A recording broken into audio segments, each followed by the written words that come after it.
Exception আর example দুটোই। সাকিবিয়ানদের জন্য চলে এলো লেটেস্ট ধামাকাদার আপডেট। শুরু হতে যাচ্ছে তার আপকামিং সিনেমা সোলজারের শুটিং। সম্প্রতি এমনই দুর্দান্ত লুকে দেখা গেছে তাকে। যারা ক্রাইম থ্রিলার গল্প পছন্দ করেন তাদের জন্য বেস্ট সিনেমা হবে এটি।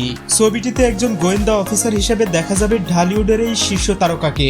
প্রথমে বলা হয়েছিল সেনাবাহিনীর একজন সাবেক মেজর হিসেবে দেখা যাবে শাকিব খানকে, কিন্তু দেশের চলমান রাজনৈতিক সহিংসতার কারণে সেটি সম্ভব হয়নি।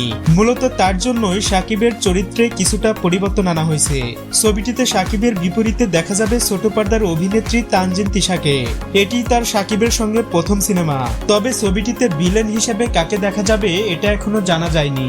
এই প্রথমবার একদম ভিন্ন গল্পে ভিন্ন চরিত্রে দেখা যাবে শাকিব খানকে। ছবিটির একটি বিশেষ দিক হলো ঈদ ছাড়াই মুক্তি দেওয়ার পরিকল্পনা করছেন নির্মাতা প্রতিষ্ঠান। এখন দেখার বিষয় কতটা সফলতার সাথে ব্যবসা করতে পারে। পার্সোনালি আমার ওপিনিয়ন, শাকিব খানের নামের উপরেই ছবি সুপার ডুপার হিট হয়।